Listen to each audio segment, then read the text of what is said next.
Hello students, this is Pranjal sir, Director of Daswani Classes. আজিৰ ক্লাছটোত আমি যোৱাকালি start কৰিছিলোঁ ইৰৰ্ছ ৰিলেট কৰি পেলাই মই আজি এটা নিউমাৰিকেল মই কৰাব গৈ আছোঁ। তো নিউমাৰিকেল কৰাবলৈ যাওঁতে মই প্ৰথম এটা নিউমাৰিকেল লৈছোঁ, কুৱেশ্যনটো মই পঢ়ি শুনাইছোঁ। The length of a rod as measured in an experiment was found to be 2.48 meter. 2.48 meter. Next is 2.46 meter. 2.46 meter. Next is 2.49 meter. 2.49 meter. তাৰপিছত দিছে আমাক 2.50 meter. 2.50 meter. তাৰপিছত দিছে মোক 2.48 meter. আকৌ দিছে 2.48 meter. তো এতিয়া এই যেটো গিভেন ডাটা দিছে, গিভেন ডাটাটোৰ পৰা মোক উলিয়াব দিছে average length, absolute error in each case and percentage error. তো এতিয়া আমি কোৱেশ্যনটো কৰিবলৈ যাওঁতে যোৱাকালি যেটো আমি কোৱেশ্যনছ কৰিছিলোঁ, জিৰ ভ্যালু আমাক দিয়া আছিল 9.7 মিটাৰ পাৰ সেকেন্ড স্কয়াৰ, জিৰ ভ্যালু দিয়া আছিল। ঠিক আছে, আমাৰ হাতত জিৰ একচুৱেল ভ্যালু আছিল 9.8 মিটাৰ পাৰ সেকেন্ড স্কয়াৰ আছিল, হয়নে? ইয়াৰ পৰা মই এবসলিউট এৰৰ উলিয়াইছিলোঁ, কিন্তু আজিৰ কোৱেশ্যনটোত আমাক ডাইৰেক্টলি একচুৱেল ভ্যালু একো নাই দিয়া। ঠিক আছে, যেতিয়া ডাইৰেক্টলি একচুৱেল ভ্যালু গিভেন নাথাকিব তেতিয়া আমি কি কৰিব লাগিব, এই যিখিনি গিভেন বা মেজাৰ্ড ভ্যালু দি থৈছে এই মেজাৰ্ড ভ্যালুখিনিৰ পৰা মই কি কৰিব লাগিব, এভাৰেজ ভ্যালু ল'ব লাগিব। ঠিক আছে, মই সেইকাৰণে কি কৰিছোঁ, এভাৰেজ লেংথ উলিয়াব গৈ আছোঁ। এভাৰেজ লেংথ যে মই উলিয়াব গৈছোঁ, এই এভাৰেজ লেংথটোৱে মোৰ কি হ'বগে, একচুৱেল ভ্যালু বুলি কনচিডাৰ কৰিম। ইয়াৰ এতিয়া দি থৈছে 2.48, 2.46, 2.49, 2.50, 2.48 দি থৈছে আমাক ভ্যালু। ঠিক আছে, আমাক পাঁচটা ভ্যালু দিছে ডিভাইডেড বাই 5। তো ইয়াৰ পৰা যদি মই ভ্যালু উলিয়াব যাওঁ, এইকেইটা মই এভাৰেজ ভ্যালু উলিয়াব গ'লে মই পাম কিমান, 2.482 পাম। ঠিক আছে, কিন্তু ইয়াৰ ভ্যালু বিলাক ডেসিমেলটোৰ পিছত দুটা ডিজিটকেহে আছে। মই ৰাউন্ড অফ শিকাই থৈছোঁ ইয়াৰ আগৰ ক্লাছটোত, ৰাউন্ড অফ শিকাই থৈছোঁ। তেন ইয়াৰ পৰা মই ৰাউন্ড অফ কৰি পেলাই কিমান পাম, 2 বা কিমান পাই আছোঁ, 2.48 মিটাৰ পাই আছোঁ মই। ঠিক আছে, ৰাউন্ড অফ কৰি পেলাই একলৈকে চাগে বুজিছা। এতিয়া এই যেটো লেংথ মই পালো, এই লেংথটোকে মই ধৰিম কি বুলি, একচুৱেল ভ্যালু বুলি মই কনসিডাৰ কৰিলোঁ। ঠিক আছে, মোৰ কাৰণে এতিয়া এইটোৱে হৈ আছে একচুৱেল ভ্যালু হৈছে। তো এতিয়া মই কি কৰিব যাম, এবসলিউট এৰৰ উলিয়াব যাম। এতিয়া এবসলিউট এৰৰ উলিয়াবলৈ যাওঁতে লাষ্ট ক্লাছত মোৰ এটাই গিভেন ডাটা আছিলে, তাৰ কাৰণে মই এটাই এবসলিউট এৰৰ পাইছিলোঁ। কিন্তু আজিৰ ক্লাছটোত মোৰ এটা 5টা গিভেন ডাটা আছে যাৰ কাৰণে মই কি পাম, 5টা এবসলিউট এৰৰ পাম। ঠিক আছে, যাৰ কাৰণে মই এতিয়া এইটো মই 1 নম্বৰতে ফাৰ্ষ্টতে কি উলিয়ালো, এভাৰেজ লেংথ। 2 নম্বৰ মই এতিয়া উলিয়াব গৈ আছো, কি উলিয়াব গৈ আছো, মানে এবসলিউট এৰৰ উলিয়াব গৈ আছো, absolute error in each case উলিয়াব গৈ আছো মই, ইন ইচ কেস। ঠিক আছে, তাৰ কাৰণে মই যদি যাওঁ, প্ৰথম কেছটো মই del L1 বুলি লৈছো। প্ৰথম যেটো মই এবসলিউট এৰৰ ওলাম del L হয়, কেছ 1 কাৰণে del L1। এতিয়া মোৰ del L1 ত একচুৱেল ভ্যালু কিমান, 2.48 মাইনাস মেজাৰ্ড ভ্যালু কিমান, 2.48 ইজ ইকুৱেল টু মই কিমান পাম, 0 পাম। ঠিক আছে, নেক্সট মই del L2 লৈছো। del L2 একচুৱেল ভ্যালু কিমান, 2.48 মেজাৰ্ড ভ্যালু কিমান, 2.46 ইজ ইকুৱেল টু মই কিমান পালো, 0.02। ঠিক আছে, del L3 মই একচুৱেল ভ্যালু কিমান, 2.48 মাইনাস ভ্যালু কিমান, 2.49 কিমান পাইছো, 0.01। ঠিক আছে, মাইনাস হয় কিন্তু মোক কি লাগে, অকল ম্যাগনিটিউডহে লাগে, যাৰ কাৰণে মোক মাইনাসটো মোক দৰকাৰ নাই। ঠিক আছে, মাইনাসটোৱে কি বুজায়, হয় মই ভ্যালুটো বেছিকে পাইছো একচুৱেলতকে, প্লাসটোৱে কি বুজায়, মই ভ্যালুটো কমকে পাইছো। ঠিক আছে, কিন্তু মোক এৰৰ কিমান পাইছো, জাস্ট নিট কি হয়, ম্যাগনিটিউড যাৰ কাৰণে মই অকল magnitude উলিয়াইছো del L4 del L4 বুলি কওঁতে del L4 ভ্যালু কিমান আছে 2.48 মাইনাস ক'ৰ পৰা কৰিম 2.50 কিমান পাই আছো 0.02 তাৰ পিছত গৈ আছো del L5 কিমান 2.48 given ভ্যালু কিমান আছে মেজাৰ্ড ভ্যালু 2.48 আছে ইকুৱেল টু কিমান পালো 0 হৈছানে এইখিনি মই কি পালো absolute error পাইছো in each cases ঠিক আছে তো এতিয়া মই এইখিনি মই each case তে পালো এতিয়া লাগে মই absolute error নাই পোৱা মোৰ কোৱেশ্চনটো ঠিক আছে তাৰ কাৰণে মই এটা কি কৰিব গৈ আছো তাৰ কাৰণে মই এটা কি কৰিমগে যে মই এই গোটেইখিনিৰ পৰা মই থাৰ্ড কেসেছত উলিয়াম average absolute error ঠিক আছে average absolute error যদি উলিয়াব যাও তেতিয়া মই লিখিছো del L বুলি কোনে কিমান হ'ব del L1 plus del L2 del L3 del L4 plus del L5 হৈছে divided by কি আছে 5 তো এতিয়া del L1 বুলি কোতে del L1 পন 0 plus 0.02 plus 0.01 plus 0.02 plus 0 divided by 5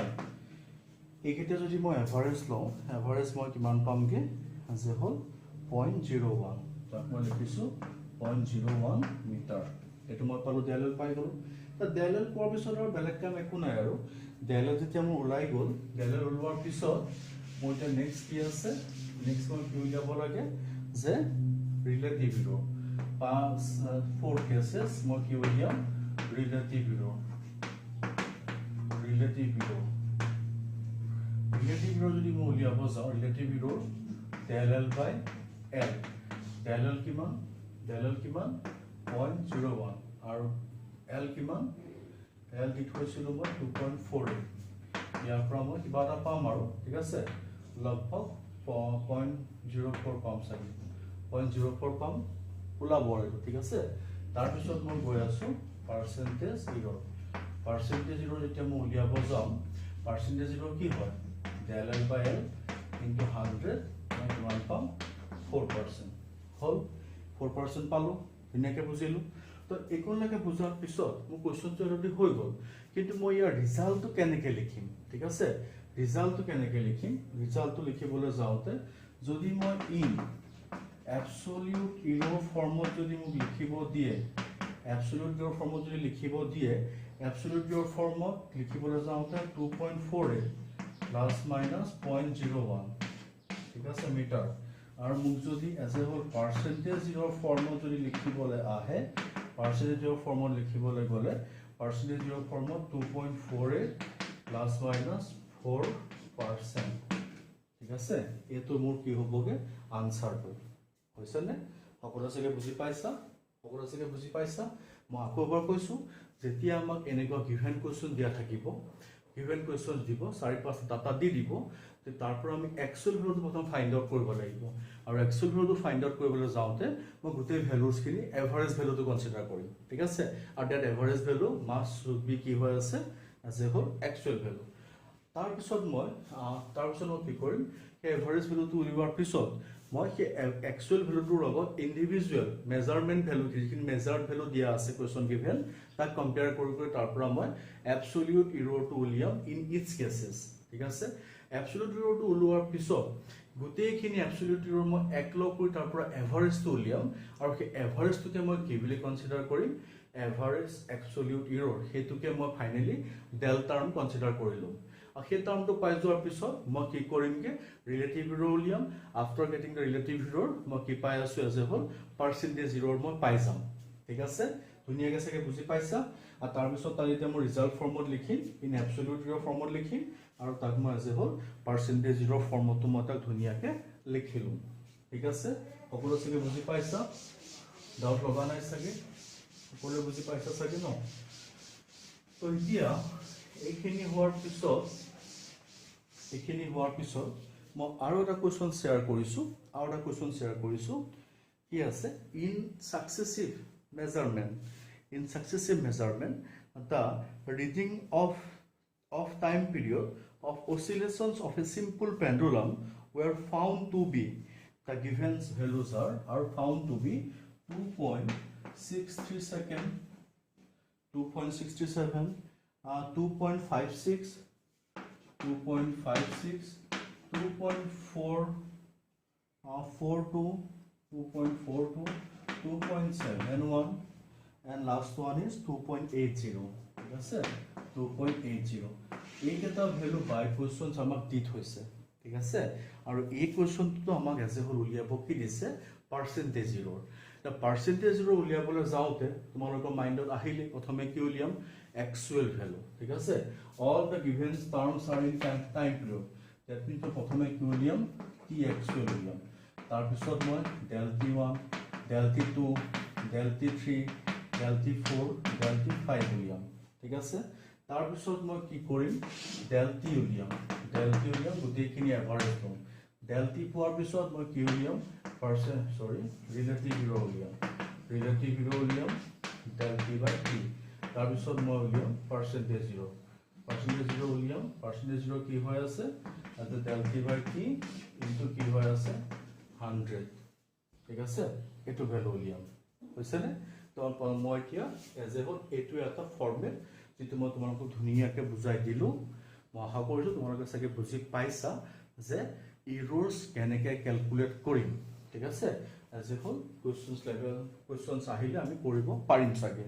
ঠিক আছে সকলো সাগে বুজি পাইছা তো এতিয়া আমি গৈ আছো নেক্সট টপিক ইয়াৰ পিছত আছে আমাৰ নেক্সট টপিক আছে কম্বিনেশন অফ errors ঠিক আছে combination of errors combination of errors বুলি কোনতে কি হয় আছে তোমালোকে এতিয়ালৈকে যিখিনি ভ্যালু উলিয়ালা সাপোজ তোমালোকে লেংথ উলিয়ালা লেংথ সাপোজ পালা 2.48 প্লাস মাইনাস 0.1 মিটার পাইছা সাপোজ ব্রেক উলিয়াইছা সাপোজ 1.26 প্লাস মাইনাস 0.2 মিটার পাইছা তো তোমাক যদি এরিয়া উলিয়াব দিয়ে তেতিয়া তোমাৰ এৰিয়াটো তো লেংথ ব্ৰেথ দুইটাই সোমাই আছে ঠিক আছে দেন এৰিয়া টাৰ্মটো এজ এ হোল কি হৈ আছে combination format ahibo ঠিক আছে combination of errors hoise the combination of errors form jodi uliab lage eta ami keneke uliam take mi pohibole jao ঠিক আছে to ki pohibo goisu gom paisa to eta prothomote ami janeke okomon agot je result likhisilu absolute form moi likhisilu 2.48 plus minus 0.1 meter likhisilu hone to yak etu ki hoy l suppose measured value na measured value to ami ulia loge হয় ne to teneke moi etia duta term consider korilo eta term mo suppose consider korisu a dash e ki bujai ase a measured value kiman a plus minus del a plus minus del a mo a value palo similarly moi b dash equal to b plus minus del b moi palo দুটা value মই already পালো ঠিক আছে দুইটা value পোৱাৰ পিছত মই যদি চাও এতিয়া ইহতৰ যদি মই এডিশন ফৰ্মত কৰিবলৈ গৈছো এডিশন ফৰ্মত যেতিয়া মই কৰিবলৈ যাওঁতে সাপোজ মই z equal to a dash plus b dash মোৰ ফৰ্মুলাটো হেতু যদি a dash plus b dash form হয় মানে প্লাস ফৰ্মত যদি কিবা ৰিজাল্ট উলিয়াব লাগে তেতিয়া মই কি কৰিম তেতিয়া z equal to মই তে উলিয়াব যাম z equal to a dash plus b dash মানে কি হ'ব a plus del a ঠিক আছে plus b plus del b এনে হলে a plus b plus minus del a plus del b এটো মোৰ কি হৈ আছে z ফৰ্মত আছে ঠিক আছে এটো ফৰ্মেট আহিব এটা তোমাৰ কোন বুজা যদি খেলিমেলি লাগে এটো তো বুজি পাইছা তুমি এটা কোৱেশ্চন তালবা আমি ক্লাস 10 পঢ়িছিলো ক্লাস 10 ত আমি এটা ৰেজিস্ট্যান্স পঢ়িছিলো ধৰি লৈছো ৰেজিস্ট্যান্স r1 ইকুৱেল টু তোমাক দিয়া আছে 3 প্লাস মাইনাস 0.2 ওম আৰু r2 দিয়া আছে 4 plus minus 0.1 ohm. Tumak koise there are two resistors, R1 equal to this one and R2 equal to that one. Because if both the resistors are connected in series, then what is the effective resistance? Both the resistance are connected in series, then what is the effective resistance? That means if R1 and R2 are connected in series, then series resistance will be what? Rs equal to R1 plus R2. R1 plus R2. R1 ki ase? R1 plus R2 bile counted format etu. A plus B. Yat ki hobo? 3 plus 4 plus minus errors kiman? 0.2 plus 0.1. 7 plus minus 0.3 ki pai asu moi ohm. Is the combination of errors. ঠিক আছে? বুজি পাইছো এটো? ইয়াৰ পিছত মই গৈ আছো সদায় যে ইৰৰ প্লাছত থাকিব কথা নাই হয়নে তো যদি তোমাক ডিফাৰেন্সত থাকে ডিফাৰেন্স উলিয়াব দিয়ে তেতিয়া কি হ'ব যদি হে ডিফাৰেন্স উলিয়াব দিয়ে ডিফাৰেন্স উলিয়াব দিলে z equal to same a dash minus b dash কিন্তু ইয়াতো গৈ পেলাই a minus b হে হ'ব ইফালে plus minus del a plus del b হ'ব ঠিক আছে যদি মই এটো চাও কেনেকে z equal to এটো হ'ব কি ইয়াত তো এটা एग्जांपल লোৱা suppose the room temperature of two different room T1 equal to suppose 60 plus minus 0.3 degree Celsius and next room is 20 plus minus 0.1 degree Celsius. Yes, sir. Then what is the temperature difference? What is the temperature difference between two temperatures? Then temperature difference by T loisu. T bili kohole kiman? T1 degree Celsius minus T2 degree Celsius. Yes, sir. Then temperature difference one 60 minus 20 but plus minus 0.3 plus 0.1 ঠিক আছে কিমান পাম 40 plus minus 0.4 ই আছে temperature difference ঠিক আছে বুজি পাইছা সকলোৱে ডাউট সেকে থকা নাই কোনলৈকে ইয়াৰ পিছত যদি হে মাল্টিপ্লিকেশন হৈ থাকে তেতিয়া কি হ'ব যদি মাল্টিপ্লিকেশন হৈ থাকে তুমি সোৱা যদি হে মাল্টিপ্লিকেশন হৈ থাকে z equal to a into b ফর্মত আহিব ঠিক আছে যেতিয়া মাল্টিপ্লিকেশন ফর্মত থাকে তেতিয়া উলিয়াবলৈ যাওঁতে del z by z তেতিয়া ডাইৰেক্ট ৰিলেটিভ এৰৰ ওলাই del z by z is equal to কি হয় del a by e plus del b by b এটো ফর্মত থাকিব যদি হে তোমাক কি কয় multiplication format থাকে suppose example ta loa length dia ase 2 plus minus 0.1 meter breadth suppose this is 1 plus minus 0.2 meter tomak suppose hodise what is the percentage of area tomak uliabo ki lage area percentage zero tene hole del a by jodi moi uliao del a by a mane ki hoy length into breadth hoy length into breadth hoy tene hole del l mane del l by l plus del b by b jodi etu hoy del l kiman ase 0.1 by 2 ase plus আজি কোশ্চনটো মই কি উলিয়াই লৈছিলো average actual value উলিয়াই লৈছিলো average কৰি তাৰ পিছত সেই ভ্যালুটোৰ পৰা মই নেক্সট কি কৰিলো তোমাৰ তাৰ পৰা মই as a whole in each cases মই absolute error উলিয়ালো তাৰ পিছত মই তাৰ পৰা এভাৰেজ কৰি পেলাই absolute error টো পালো তাৰ পিছত মই তাৰ পৰা মই ৰিলেটিভ error আৰু পাৰ্চেন্টেজ error উলিয়ালো তেনেকৈ মই আউট কোশ্চন বুজালো তাৰ পিছতে মই ওভাৰঅল কম্বিনেশন অফ errors কি হ'ব নো তোমাৰ যে হ'ল প্লাস থাকিলে কি হ'ব মাইনাস কৰিব দিলে কি হ'ব মাল্টিপ্লিকেশন কৰিব দিলে কি হ'ব মই গোটেই কেটা কেसेस ধুনিয়াকে বুজি ললো ঠিক আছে তেন মই আশা কৰিছো আজি ক্লাছটো তোমালোকৰ বেনিফিটেড হৈছে কিবা ডাউট থাকিলে মোক সকলোৱে WhatsApp কৰি লবা ধুনিয়াকে বুজাই দিম ঠিক আছে তেন আজিলে মই ইয়াতে ৰাখিছো ভালকে থাকা ঘৰতে পঢ়া, পঢ়ি নগাঁৱত উঠা, অসমৰ নাম ভাৰতবৰ্ষৰ ভিতৰত আমি উজ্বলাব লাগিব। ধন্যবাদ।